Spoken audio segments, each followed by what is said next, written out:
Doing a PhD has nothing to do with coming up with better knowledge. I strongly believe this. I'm going to explain this very counterintuitive, very different way of viewing the world, and let you come along on this particular journey. We have this view that doing a PhD, doing something innovative, doing something that is exploring the world, exploration, we have this view that it's about finding new ways of understanding that are better than what everybody else thought. And that when you come up with this better way of understanding, then we will truly understand the world. This perspective, in my view, is fundamentally false. And it's done often by people that have not been in the game when they have this view. We view that there's a collection of understanding and we're simply going and getting new things. A different view, a view that explains why people spend their lifetime pursuing things that seemingly other people think are wrong. A different view where I myself am building the R3ciprocity Project 10 years and I've spent so much time, money, resources, I'm embarrassed.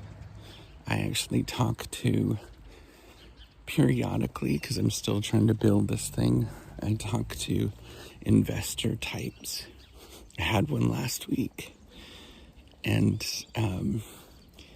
I was essentially ridiculed because I spent too much time, effort, and money on something that doesn't seem to be going anywhere.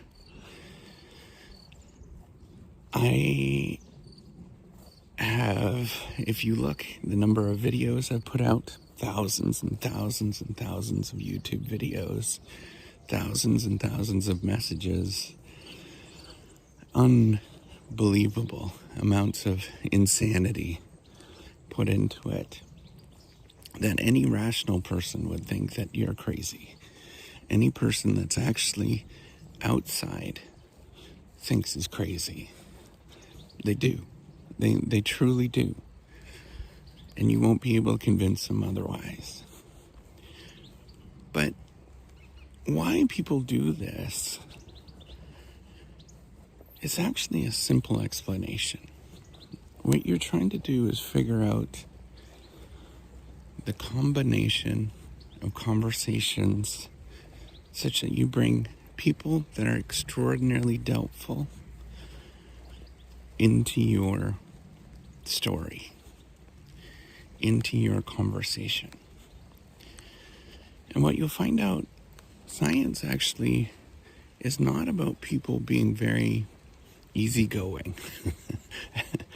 They're the most doubtful, the most critical people in the entire world. That's what we're paid to do. And our job is to not believe things. Our job is to be frustrating and tear other people down. And what I've learned to get people to believe in what I'm doing, that the R3ciprocity Project is real, that I'm doing something that matters, is I have to figure out the conversation, the key points, the ways that resonate with you so that you come along on this journey. And it's not easy coming up with that. And it requires, if you're to think of building trust, if you think that action, how do you get a family member to build? If you brought in somebody, a stray dog, into your family, how long does it actually get you to get that stray dog to believe in you that you're not going to hurt them? And what you'll realize when you think about it in this way, that stray dog will probably take a few years at least And even then, that stray dog still will flinch every once in a while if you raise your voice. And I want you to think about science in this way, is that you're building trust in something, in an unknown entity, in something that is strange, that nobody understands. And the only way that you can do that is to have many, many, many conversations. Many conversations that most people don't understand. Many conversations where you yourself feel lonely, lost, afraid. You feel like you are an idiot. You truly do. And yet you have those conversations over and over and over again. And when you view doing a PhD, and when you view doing anything like this, building something novel, in this way, that it's simply about having conversations and getting people to follow your conversation, your narrative, and connecting with people so that they can see the world in your way. When you view it in that way, all of a sudden it all makes sense. You will be willing to spend unbelievable amounts of time having this conversation where people think that you're crazy. Most people will not understand what you're doing. And you'll have these conversations and you'll think, I'm just starting. You'll get old. This morning I looked in the mirror and I'm starting to see myself as an old man at this moment. You'll get old, but in your mind, you're still young. And you'll still be doing things that everybody else thinks is crazy. And it's your job to get back up and do it again every day until there's no limit. Until.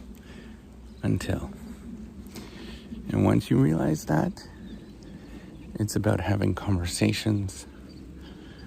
It's about figuring out what your conversation is. And when you figure that out, all of a sudden you'll understand all of this. You'll understand why you feel insane. You'll understand why nobody is going to believe you. You'll understand why you need to do what you're going to do. Good luck. Take care. And have a wonderful day.